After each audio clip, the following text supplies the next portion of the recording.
It was actually another really great investment and another piece of leverage that you can really hone in on. So the big question is, what are top agents doing to absolutely crush it in real estate, grow their teams and add more transactions year over year while so many struggle?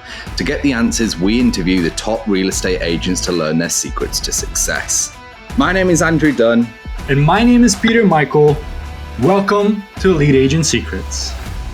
I will give you the opportunity to now speak about topic number 2, which is leaning into leverage, and explain why that is your second secret to success.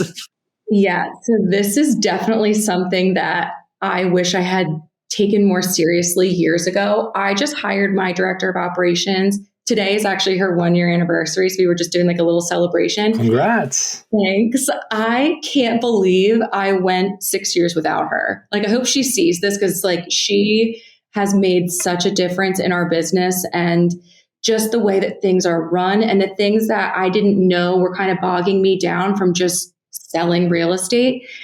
If I could go back in time, that would be the first thing my business partner and I would do, is hire, her name is Sierra, would be hire Sierra, because she has just been such a game changer, and such a game changer for our clients too. It's not just us, it's every part of the transaction she's touching, and is just, it makes everything so much better.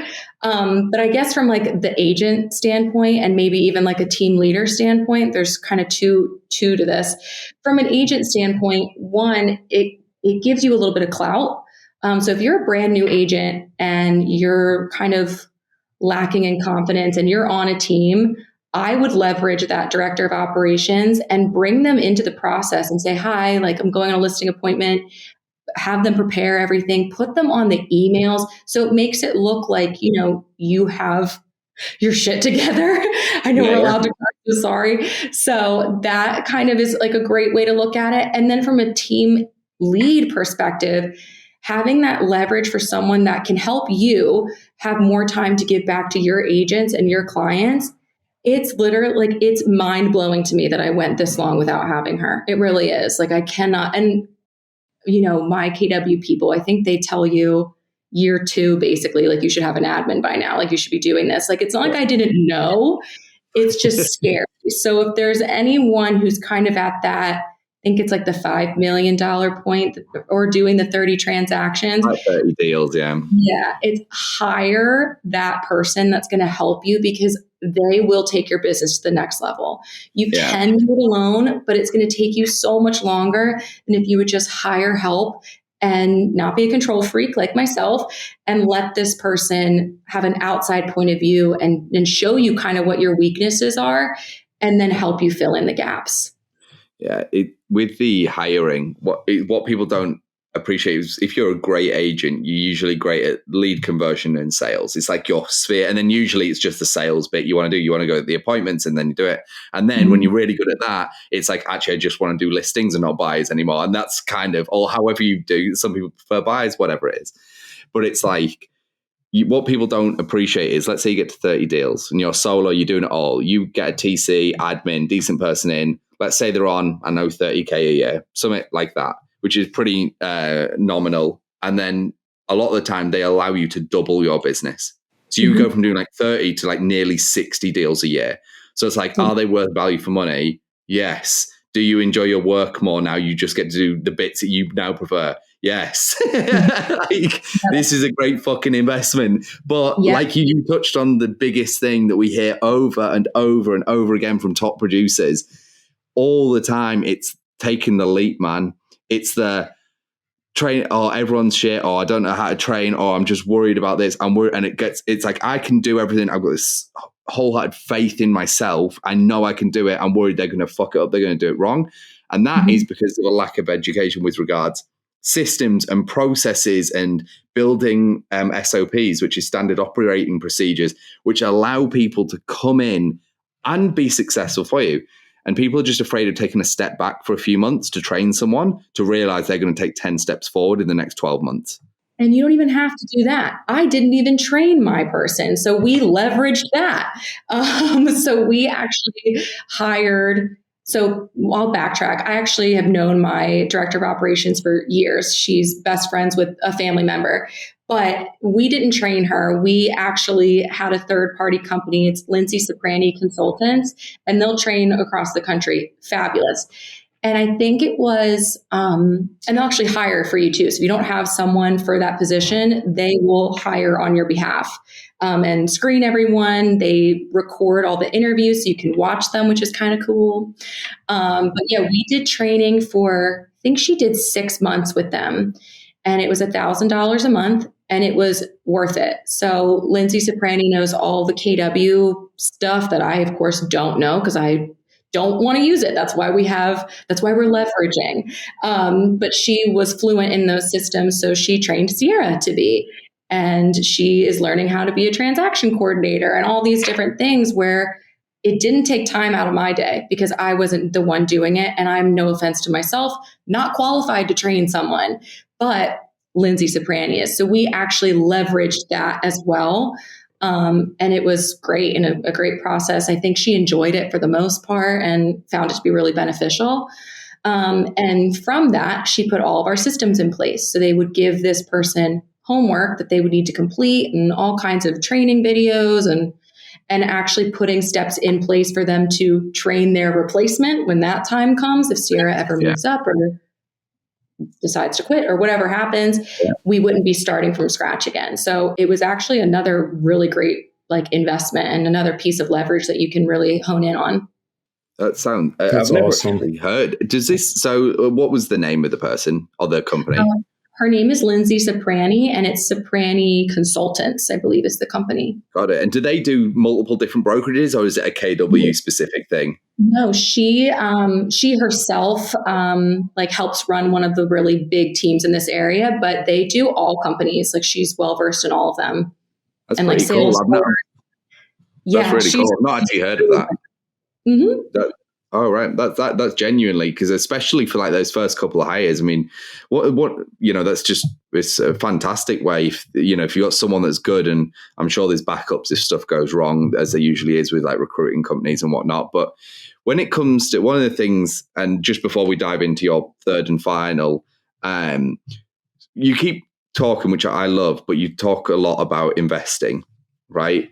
And it's not going to be just property, it's investing in yourself. And you talk about coaches and trainers and systems and processes, and it's invest. And it's this was $6,000. And your first thing was it was great value for money. It was $6,000. So many people listening to this show being I wouldn't pay $6,000 for anything. Yeah. And I know this is a virus inside of this industry. I truly feel that one of the biggest viruses in real estate is people's they want people to buy a home through them and give them $10,000 commission. They won't invest thousands of dollars to get themselves better at the job that gave them that $10,000 in commission or $100,000. When it comes to coaching, investing in yourself, in your people, talk to us just a little bit more about that. What your kind of perspective is on it. Yeah, I mean, I would say I personally don't have a coach, but I'm sure that's coming because, as you said, I do like to invest in myself, and I am someone that I like to keep learning. I tend to get bored rather easily, so I like to keep, teaching myself new things.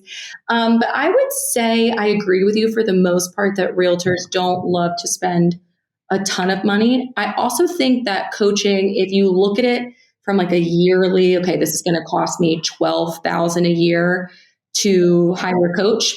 That's kind of a scary number. But if you look at it from a different angle and you break it down to monthly or as one commission, that's less scary. If you can pay someone one of your commissions and they're going to help you even do 20% more in your business, then of course it's worth it. So I think it's all about the perspective and the way you look at it. I would also say, if you are someone like me where you are very open to trying different things, make sure you do your research because there are so many companies out there and so many lead sources and so many, software systems that you can use that will help your business. Just do your due diligence with everything because otherwise you really could get into this bad habit of trying too many things and not either doing them to their full potential or just making bad decisions. So I would say be selective. I think that is a good trait to have, is to be selective, but to also not be afraid to occasionally, give yourself a chance. And it's never a bad idea. If you're going to invest in yourself, you'll thank yourself for doing it. I think you nailed it then with regard. I think overall it was great, but just when you said, go wholeheartedly into it as well. One of the things that we see, and this is not only to do with paid or coaching or anything, but it's also just to do with general day-to-day activities. It's like, I'm going to do an Instagram post and then a TikTok video, and then I'm going to go in a Facebook group and I'm going to call 10 people. I'm going to go and knock on a door, and and then they're like, I never get any deals. And it's like, yeah, because you're doing everything shit. Do one thing very well and then start doing other things very well. Like your main thing, like you're obviously like, let's do online leads and be number one in our area. And like, this is our thing. And then it's like, do a great job. And then it's build referrals and do a fantastic job with client. And then we get referrals. So now we've got Sphere. And that all comes with time. It's like, I'll focus on internet leads first, build it big. And then all that stuff comes after. And then I've got these 2 traffic sources. And here's what happens. You'll get to a point, however long you choose to be in this industry, where you don't need online leads anymore because your referral database is so fucking big that they will just pay you for the rest of your life. There is a guy who came on the show, admittedly, was a billionaire. So I will put that out there. But he got, I think it was like 400 or 500 listings in 2020 just from like a small subsection of his sphere, because he's been in business like nearly 30 years. Right. And like, he's done a lot of online leads. He's got hundreds or probably millions of leads at this point. But he's like, he's got, I think he's got something like 1,600 people under him. I think he's in his own brokerage. Massive. Yeah. Huge player. And the reason I say that is it's like, he's like, if I stopped right now, like I said, I shut the whole thing down, those 400 listings still would have come. They would still be there. Right? Like I don't have to pay another dime. They would still come. And he's like, and that's what leads have allowed me to do. And that's what I've got now. And, he's got huge visions, and that's amazing. But it's like, you get to that point where you then get to decide where you take it. And if you just go, actually, I'm going to back off and I just want to work my sphere and referrals now, still do 80 deals a year, most people ain't going to complain. And I think having the sphere and the referral-based business, I mean, that is probably, I would say 70% of what we do at this point, because it has grown into that. But I would say, and that's like the best way. I mean, who doesn't like to work with people that they know, love, and trust? But I would say with, any sort of like leads or anything that you're going to spend money on, because our world is so like, we want instant gratification on everything. That's another struggle, is these systems and these processes, it takes time. Having a sphere-based business is not going to happen overnight. For the most part, it's going to take several years to cultivate.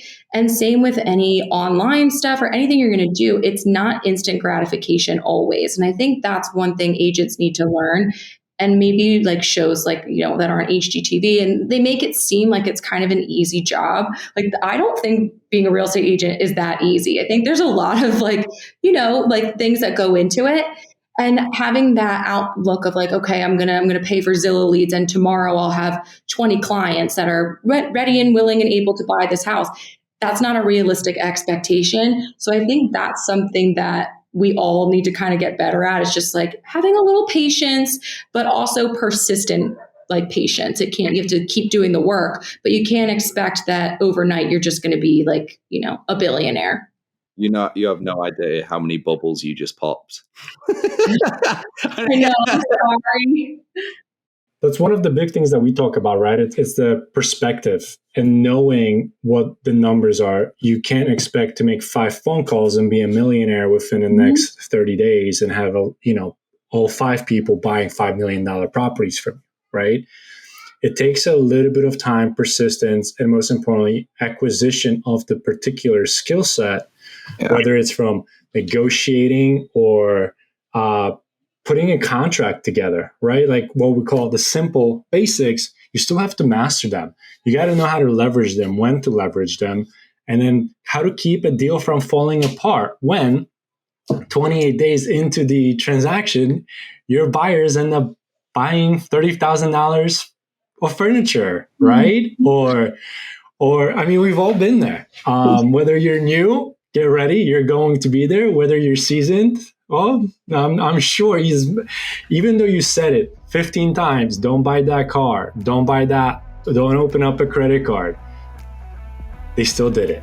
It's only a cheeky little Lamborghini. I don't know what you're moaning about. Oh, and by the way, you might not have known this. We've already helped over 100 agents cross over $100,000 and up in GCI per year with our predictable and scalable systems. So if you're interested in learning more about our courses and coaching to help you scale your business to 6 figures and beyond, head over to go.eliteagentsecrets.com.